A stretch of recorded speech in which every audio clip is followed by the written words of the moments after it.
Números nunca mentem. Pessoas sim.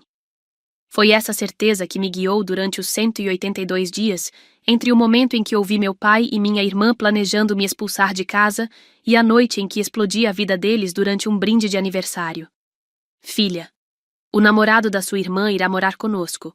Procure outro lugar para morar. Foi assim que meu pai me comunicou seus planos, em plena festa de seu aniversário de 60 anos, com 50 convidados como testemunhas.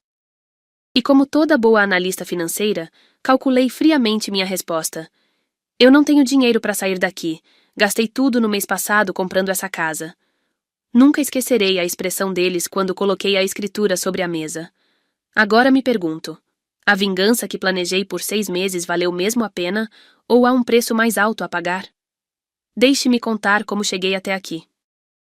Nossa mesa de domingo sempre seguiu o mesmo ritual: arroz, feijão, uma carne assada e conversas superficiais sobre a semana. Nada que perturbasse a digestão ou desafiasse o status quo familiar. Até aquele domingo de janeiro, quando Amanda chegou com Lucas, sem aviso prévio. Pessoal, esse é o Lucas, meu amigo, ela disse, corando de um jeito que já indicava que amigo era um eufemismo. Ele trazia uma garrafa de vinho barato e sorrisos largos demais. E o que você faz, Lucas? Perguntei depois de 20 minutos ouvindo-o falar sobre projetos revolucionários sem nunca explicar exatamente o que eram. Sou artista digital, trabalho com experiências visuais imersivas, respondeu, olhando mais para meu pai que para mim. Amanda o defendia a cada pergunta minha, como se estivesse protegendo um tesouro.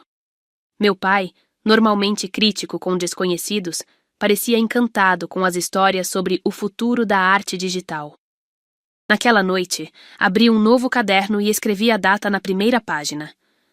Algo me dizia que precisaria documentar o que estava por vir. 3 semanas depois do primeiro almoço, a escova de dentes verde-limão de Lucas já tinha posição fixa no banheiro. Depois vieram algumas camisetas esquecidas após um banho, um carregador de laptop permanentemente na tomada da sala e, finalmente, uma conversa que não deveria ter ouvido. A gente poderia reorganizar os quartos, Amanda dizia baixinho a meu pai na cozinha, enquanto eu supostamente assistia televisão. O de hóspedes é muito pequeno para todas as coisas dele. A primeira carta de cobrança eu encontrei por acidente, caída atrás do criado mudo do quarto do meu pai quando fui buscar um remédio para dor de cabeça. Estava aberta e mostrava 3 meses de atraso no financiamento que ele sempre afirmou ter quitado anos atrás. Fotografei o documento com meu celular antes de devolvê-lo exatamente onde estava. Naquela noite, tive a primeira das muitas conversas tensas que viriam. Pai, está tudo bem com as finanças da casa? Perguntei casualmente durante o jantar. Ele engasgou com o suco, tossiu e respondeu rápido demais. Claro que sim. Por que não estaria? Amanda rolou os olhos como se minha pergunta fosse absurda. Lucas, entretanto, me observou com um novo interesse. Percebi naquele momento que havia um jogo acontecendo sob nosso teto e que eu precisaria aprender suas regras rapidamente. O Instagram de Lucas era uma galeria impressionante. Fotos artísticas em locações caras, sempre marcando empresas famosas como se fossem parcerias. Mas algo não batia. Os comentários eram poucos, sempre dos mesmos 5 ou 6 perfis. Cavando mais fundo, encontrei perfis antigos abandonados e um padrão começou a emergir. Em cada cidade, um relacionamento novo, sempre com mulheres de famílias estáveis. Sempre a mesma história de projetos iminentes que nunca se materializavam. Documentos imobiliários geralmente guardam mais histórias que romances. Daniel me disse em nosso primeiro encontro no escritório minimalista dele no setor comercial sul. Vim com a desculpa de entender melhor sobre direitos de inquilinos, mas logo a conversa migrou para a situação da minha própria casa. Seu pai realmente tem a escritura definitiva? Ou ainda está financiando? Ele perguntou, ajustando os óculos de armação fina. Quando contei sobre a carta que encontrei, seus olhos escuros se estreitaram. Beatriz, acho que precisamos verificar a situação real deste imóvel. Posso ajudar se você confiar em mim. Saí de lá com seu cartão no bolso e uma sensação estranha no estômago. Medo misturado com algo que não sentia há muito tempo. Esperança. O telefonema chegou numa terça-feira de abril, enquanto eu finalizava uma análise de risco no banco. Senhorita Oliveira, seu pai deu entrada na emergência do Hospital Santa Lúcia. Pressão arterial muito elevada. Dirigi como uma louca pelo eixo monumental, imaginando os piores cenários.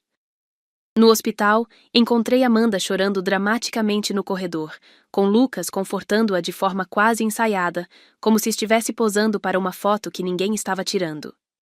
Foi só um susto, meu pai disse mais tarde, já medicado e estabilizado.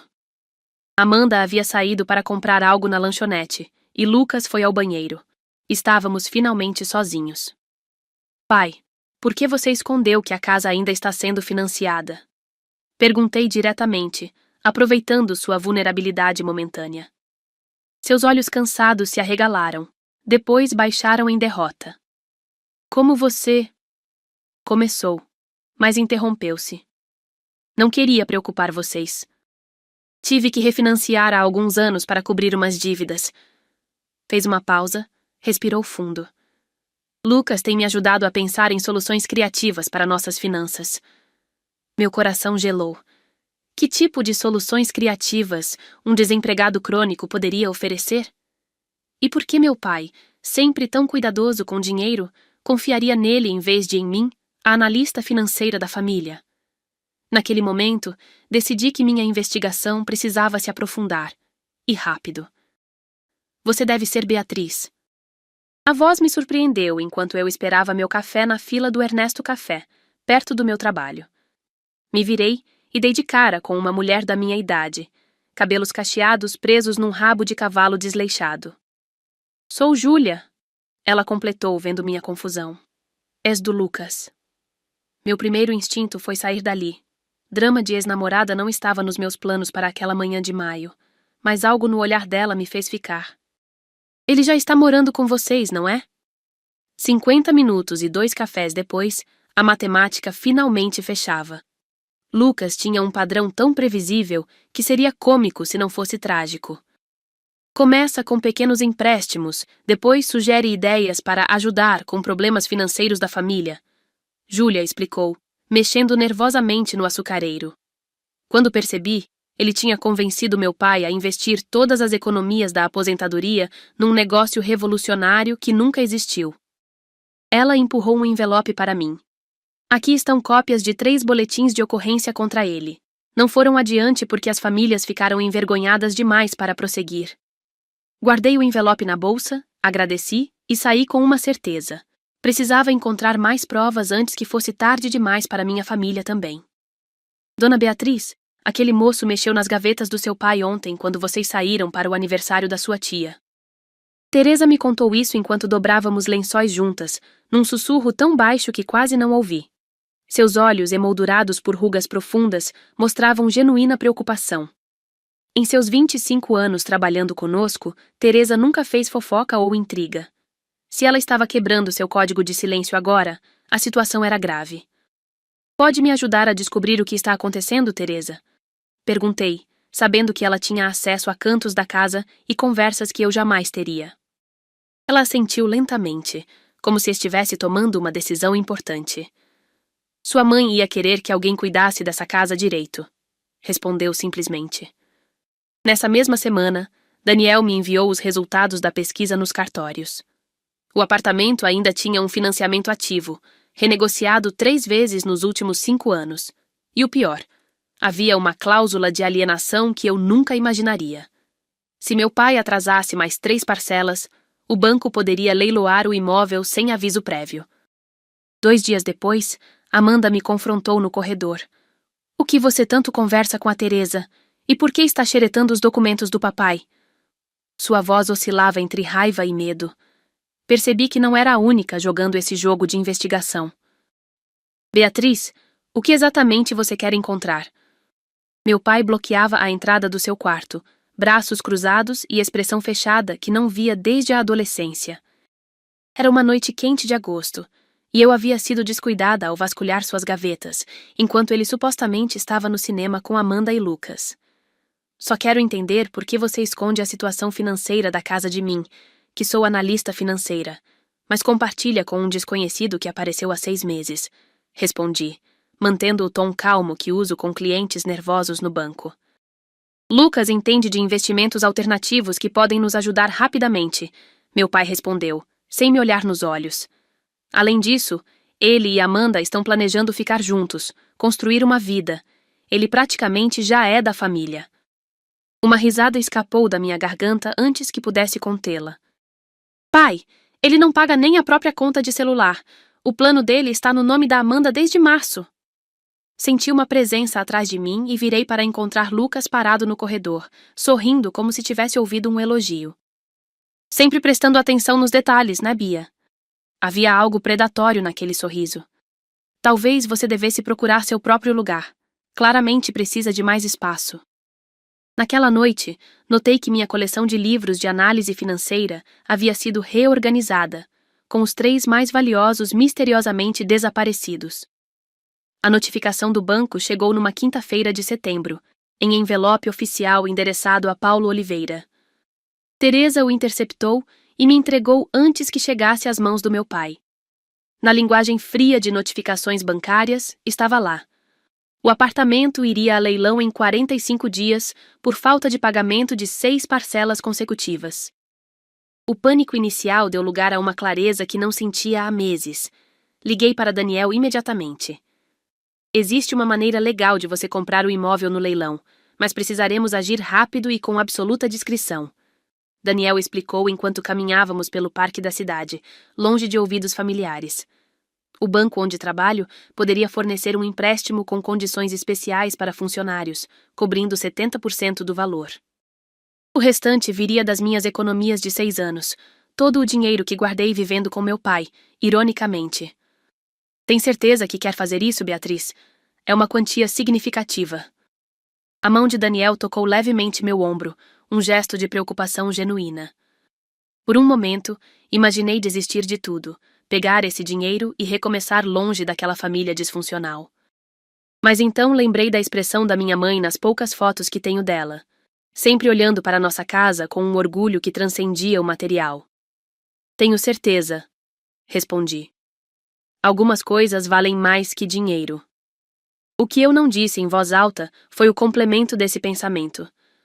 E algumas lições precisam ser ensinadas, não importa o preço. Meu quarto parecia o escritório de uma investigadora particular. Na parede atrás da porta, que mantinha constantemente trancada, mapeei toda a operação de Lucas. Cópias dos boletins de ocorrência fornecidos por Júlia, extratos bancários mostrando transferências suspeitas da conta do meu pai, fotos de documentos importantes que estavam sumindo sistematicamente das gavetas. O quebra-cabeça estava quase completo. Faltava apenas a peça final. Sua irmã e seu pai estiveram com um corretor ontem. Teresa me informou enquanto regava as plantas na varanda. Ouvi eles falando sobre vender alguns móveis antigos, e mais tarde, no telefone, seu pai disse a alguém que você logo encontraria seu próprio caminho. Foi como levar um soco no estômago. Então era isso. Não só queriam Lucas morando lá permanentemente, como já estavam planejando ativamente minha saída. Naquela noite, sentada na cama com todos os documentos espalhados, quase liguei para meu pai e joguei tudo na mesa. Mas algo me deteve. A festa de aniversário de 60 anos dele seria em 2 semanas. O momento perfeito já estava marcado no calendário, com todos os convidados como testemunhas. Algumas revelações merecem uma audiência adequada. Deixa que eu organizo tudo, pai. É um marco importante. Você merece uma celebração especial. Ofereci-me para planejar a festa com meu sorriso mais doce, aquele que uso raramente. Ele pareceu surpreso. Normalmente é Amanda quem assume essas funções sociais. Mas ela estava ocupada demais, ajudando Lucas com um projeto urgente para se importar. Mal sabia ela que ter o controle da lista de convidados e da logística era exatamente o que eu precisava. A semana anterior à festa foi surreal. Eu sorria, fazia ligações para confirmar o buffet, escolhia decorações, tudo enquanto finalizava a compra secreta do apartamento com Daniel e preparava cada documento que apresentaria na noite da festa. Amanda e Lucas pareciam cada vez mais confiantes, fazendo planos abertamente na minha frente. Aquele quarto tem a luz perfeita para meu estúdio, comentou ele durante o jantar, apontando para meu quarto. Amanda riu e concordou, como se minha saída fosse um fato consumado. Meu pai apenas observava, uma expressão dividida entre culpa e alívio. Você tem parecido tão feliz ultimamente, Beatriz. Ele comentou na véspera da festa, parecendo genuinamente confuso. Descobri que ter um plano claro para o futuro traz uma paz incrível, respondi, pensando na pasta preta que já estava preparada em minha bolsa para o dia seguinte. O que nenhum deles imaginava é que aquela seria a última noite da vida que conheciam até então. O salão do restaurante Feitiço Mineiro, na Asa Norte, estava decorado com simplicidade elegante, luzes suaves, arranjos de flores do cerrado e fotos de família cuidadosamente selecionadas nas mesas. 50 pessoas entre amigos de longa data, colegas do ministério e familiares distantes, conversavam animadamente enquanto eu verificava mais uma vez a pasta preta na minha bolsa. Meu vestido azul marinho, comprado especialmente para esta noite, tinha bolsos internos onde guardei cópias extras dos documentos mais importantes. Nada poderia dar errado. Atenção, pessoal! A voz de Lucas soou amplificada pelo microfone que nem sequer deveria estar usando. Vamos fazer um brinde ao aniversariante. Todos ergueram suas taças.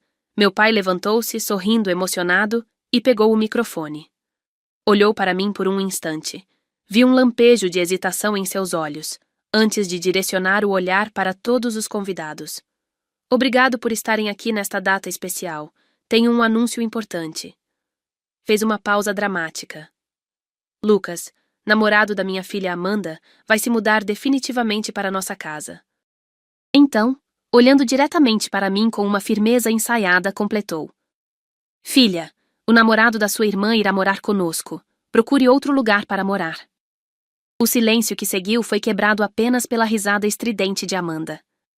Talvez uma república? Alguns convidados riram nervosamente. Outros desviaram o olhar, constrangidos. Senti 50 pares de olhos sobre mim, esperando uma reação de humilhação. Em vez disso, sorri calmamente e me levantei. Minha hora havia chegado. Obrigada pelo aviso, pai. Minha voz saiu mais firme do que eu esperava enquanto abria a pasta preta sobre a mesa.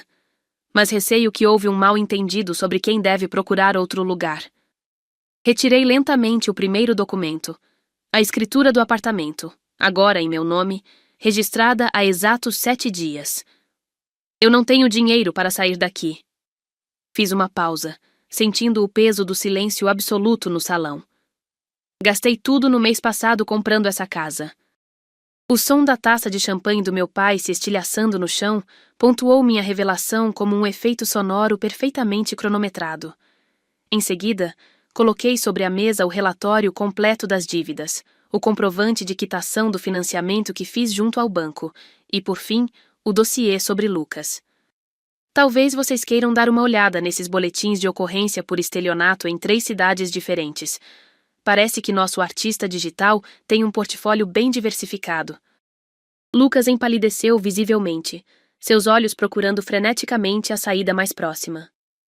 Como você... Começou meu pai, a voz falhando. Tia Cristina, que observava tudo de uma mesa próxima, levantou-se lentamente e começou a aplaudir. Igual a sua mãe, ela disse alto o suficiente para todos ouvirem. Ela ficaria orgulhosa. Foi o único som em um salão onde o tempo parecia ter congelado. Isso é loucura! Amanda gritou, levantando-se tão bruscamente que derrubou sua cadeira. Você falsificou esses documentos. Pai, ela está inventando tudo isso. Seus olhos, marejados de lágrimas de raiva, alternavam entre mim e nosso pai, buscando o apoio que sempre teve. Mas Paulo Oliveira parecia ter envelhecido 10 anos nos últimos 10 minutos, encarando os papéis à sua frente como se fossem escritos em uma língua que não conseguia compreender. Lucas, recuperando parte da compostura, ensaiou uma defesa. Olha, Beatriz sempre foi ciumenta da atenção que Amanda recebe.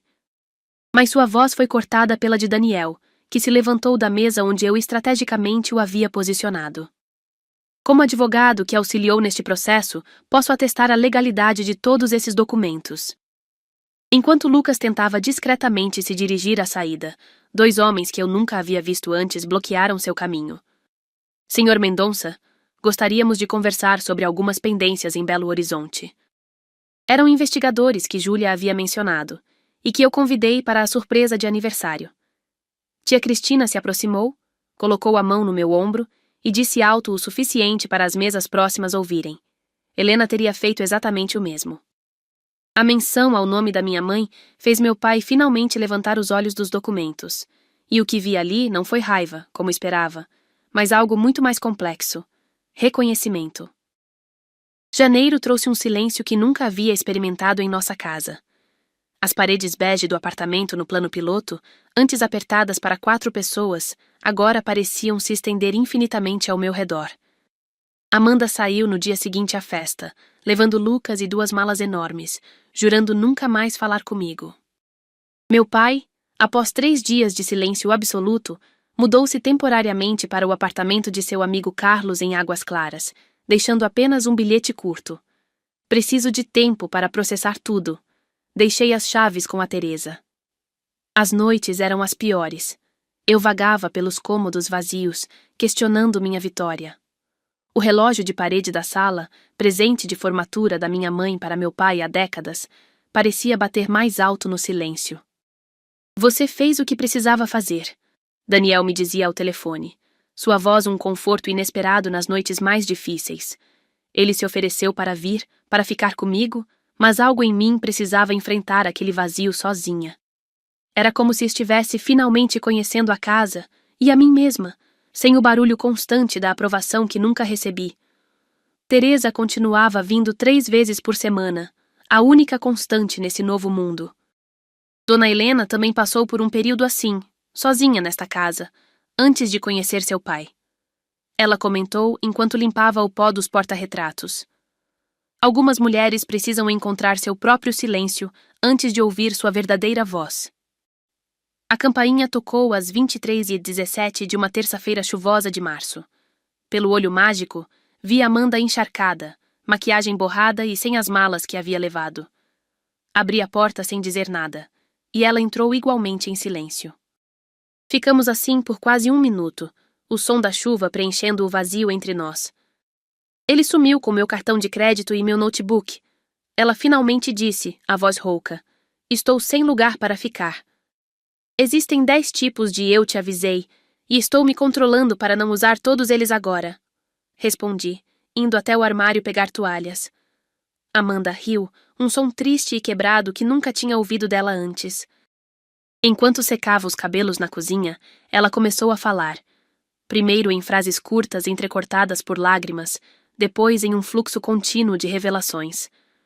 Como Lucas a convenceu que eu era invejosa e controladora. Como ele manipulou meu pai com histórias de investimentos milagrosos que resolveriam seus problemas financeiros. Como ele foi gradualmente isolando-os de mim, da mesma forma que fez com suas vítimas anteriores. "Por que você não me mostrou as provas antes da festa?" Ela perguntou finalmente, olhando para a xícara de chá que coloquei à sua frente. Teria acreditado? Devolvi a pergunta. Seu silêncio foi resposta suficiente. Naquela noite, ofereci o quarto de hóspedes. Não estava pronta para devolver seu antigo quarto, nem ela estava pronta para pedir. Pequenos passos em um caminho de reconciliação que mal começava. Existem regras agora. Deslizei o papel pela mesa da cozinha até Amanda, que observava com uma mistura de irritação e curiosidade. Era um contrato simples, feito por mim mesma, estabelecendo as condições para ela continuar na casa. Contribuição financeira proporcional ao salário que acabara de conseguir como recepcionista em uma clínica de estética, divisão de tarefas domésticas, aviso prévio para visitas. Isso é sério, Bia? Um contrato para morar na minha própria casa? Ela ergueu uma sobrancelha, mas seu tom não tinha a hostilidade de antes. A casa agora é minha, tecnicamente. Tentei manter a voz neutra, sem soar arrogante. Mas sempre será nossa casa. Só precisamos de limites claros depois de tudo que aconteceu. Amanda olhou o papel por mais alguns segundos, depois assinou com um suspiro teatral. 2 semanas depois, a campainha tocou novamente. Meu pai estava no corredor, parecendo menor e mais velho em sua camisa xadrez desbotada. "Posso entrar para conversarmos?" Pediu, como se fosse um estranho. O almoço que seguiu foi o mais honesto que já tivemos. Ele admitiu erros, chorou ao falar da espiral de dívidas que escondia por vergonha, confessou o favoritismo por Amanda. Nunca soube como lidar com você, Beatriz. Tão parecida com sua mãe, tão forte. Quando ele finalmente perguntou se poderia voltar, mostrei um contrato parecido ao de Amanda.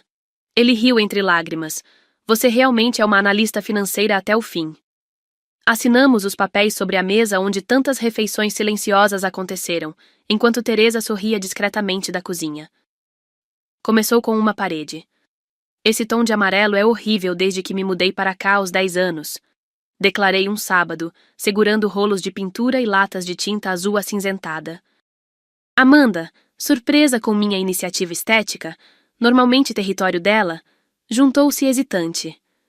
Meu pai, após observar nossas tentativas desastradas por meia hora, finalmente pegou um rolo e começou a ensinar a técnica correta. Sua mãe pintou este apartamento sozinha quando nos mudamos, teimosa demais para contratar pintores. As semanas seguintes trouxeram pequenas transformações. Cortinas novas, a reorganização dos móveis da sala, uma limpeza profunda que revelou caixas esquecidas no fundo dos armários. Em uma delas, encontramos álbuns de fotos que meu pai mantinha escondidos. Helena Oliveira sorrindo em frente ao prédio recém-construído, segurando as chaves do apartamento. Helena grávida de mim, pintando o quarto que seria meu. Helena e meu pai jovens, brindando na mesma mesa onde agora fazíamos nossas refeições com nova consciência. Ela escolheu este lugar, sabia? Seu pai queria um apartamento maior em outro setor, mas sua mãe insistiu neste. Tia Cristina nos contou durante um café da tarde, a primeira visita dela em anos. Helena dizia que um lar não precisava ser grande, só precisava ser verdadeiro. Enquanto as paredes recebiam novas cores, algo mais profundo também se transformava entre nós, um entendimento silencioso de que estávamos pela primeira vez construindo um lar honesto. Senhorita Oliveira? Aqui é Leonardo Mendes, da construtora Horizonte. O telefonema chegou numa quinta-feira ensolarada de junho, enquanto eu analisava relatórios no banco. Estamos desenvolvendo um projeto na sua quadra e seu imóvel é o último que precisamos adquirir. A princípio, pensei em desligar. Propostas de construtoras eram comuns no plano piloto, onde prédios antigos constantemente davam lugar a novos empreendimentos. Mas o valor mencionado em seguida fez minhas sobrancelhas se erguerem. Quase o triplo do que eu havia investido 6 meses antes. Com todo respeito, Sr. Mendes, não estou interessada em vender. Respondi automaticamente, mais por instinto que por decisão. Entendo, mas peço que considere. Estamos falando de um valor que permitiria a compra de 3 imóveis de padrão semelhante em outras áreas. Ele fez uma pausa calculada. Poderíamos inclusive ajudar a encontrar opções que atendam às necessidades da sua família. Desliguei, prometendo pensar no assunto, mas a ideia já havia se instalado. 3 apartamentos separados. Independência real para todos. Uma distância saudável que talvez preservasse a reconciliação frágil que havíamos conquistado. Daniel, quando contei sobre a proposta naquela noite durante um jantar, inclinou-se para a frente com interesse. Isso poderia ser exatamente o que vocês precisam, um novo começo sem as memórias do passado. Era uma perspectiva tentadora, racional, financeiramente sólida. Exatamente o tipo de solução que a antiga Beatriz teria abraçado sem hesitar. No fim de semana, transformei a mesa da sala num escritório improvisado, espalhando planilhas, simulações de financiamento e anúncios de imóveis em diferentes bairros. 3 apartamentos de 2 quartos em Águas Claras, na asa norte e no sudoeste, caberiam confortavelmente no orçamento, com sobra para mobília nova. Na minha tela, números e projeções mostravam claramente a vantagem financeira da proposta. Era matemática simples, irrefutável. O que são todos esses papéis? Amanda perguntou entrando na sala com uma xícara de café. Havia sincera curiosidade em sua voz. Nos últimos meses, ela havia conseguido uma promoção na clínica, começado um curso técnico em estética e, surpreendentemente, cumprido todas as cláusulas do nosso acordo de convivência. Meu pai, agora trabalhando part-time como consultor e finalmente tratando sua pressão alta adequadamente, aproximou-se também. Beatriz está planejando algum investimento importante? Havia confiança em sua voz, a confiança que deveria ter tido em mim anos antes. Olhei para os dois, depois para as plantas baixas dos apartamentos cuidadosamente separados que eu havia selecionado. A distância entre eles podia ser medida em quilômetros. Pela primeira vez em minha vida, hesitei diante de números perfeitos. Como explicar que, após lutar tanto pelo controle desta casa, eu considerava dividi-la em 3 partes separadas? E pior, como admitir que não tinha certeza se queria fazer isso? Domingo de manhã, encontrei meu pai regando as plantas na varanda, um hábito novo que adotou após voltar. Essas samambaias eram as favoritas da sua mãe, comentou sem olhar para mim. Ela dizia que eram teimosas como ela, difíceis de cuidar, mas impossíveis de matar. Ficamos em silêncio, observando o movimento da rua 10 andares abaixo. Sei que agora você tem o poder de decidir sobre esta casa, ele disse finalmente. E qualquer decisão que tomar, vou respeitar. Já cometi erros demais para julgar escolhas alheias. O almoço de domingo voltou a ser um ritual em nossa casa, mas diferente do passado. Agora todos cozinhávamos juntos. Amanda descobriu um talento inesperado para sobremesas. Eu dominava os principais, e meu pai se tornou especialista em saladas elaboradas. Naquela tarde, enquanto saboreávamos um pudim de leite que Amanda preparou seguindo a receita recém-descoberta da minha mãe, encontrada anotada no verso de uma foto antiga, observei a cena com novos olhos. A forma como conversávamos sem filtros, como ríamos de piadas internas, como os silêncios não eram mais tensos, mas confortáveis. Havia uma autenticidade na nossa interação que nunca existiu antes. A casa, com suas paredes recém-pintadas e móveis reorganizados, não era mais um campo de batalha por atenção e poder, mas um espaço onde 3 pessoas imperfeitas aprendiam a construir algo que nunca tiveram verdadeiramente: uma família. Na segunda-feira, Leonardo da construtora ligou novamente, agora oferecendo um valor ainda maior e benefícios adicionais. Podemos esperar até o final do mês, mas precisamos de uma posição definitiva, senhorita Oliveira. Agradeci, prometi dar uma resposta em 2 semanas e desliguei. No caminho para casa naquele dia, desviei da rota habitual e dirigi até o parque da cidade. Sentada em um banco com vista para o lago, tirei meu caderno preto. Não mais um registro de mágoas, mas agora um diário de reflexões. Na primeira página escrevi 2 colunas: vender e ficar. Sob vender: independência financeira completa, espaço pessoal, um recomeço limpo, a possibilidade de um relacionamento com Daniel sem a sombra da minha família disfuncional. Sob ficar: a continuidade da reconciliação, as memórias da minha mãe nas paredes, o conforto inesperado de ter recuperado uma família que nunca achei que realmente teria. Ambas as listas pareciam igualmente convincentes. Agora, sentada na varanda enquanto o sol se põe sobre Brasília, observo pela janela meu pai e Amanda, conversando animadamente na sala, preparando a mesa para o jantar. Ainda não revelei a proposta para eles. O contrato de venda está na minha bolsa, não assinado. A caneta pesa no meu bolso como uma decisão que nunca imaginei ser tão difícil. Números sempre foram fáceis para mim. Pessoas e sentimentos, nem tanto. O que você faria no meu lugar? Escolheria a segurança da união reconquistada, mesmo com todos os seus riscos emocionais, ou a liberdade que o dinheiro poderia proporcionar para todos nós? Às vezes me pergunto se existe uma fórmula matemática para calcular o valor real de um lar.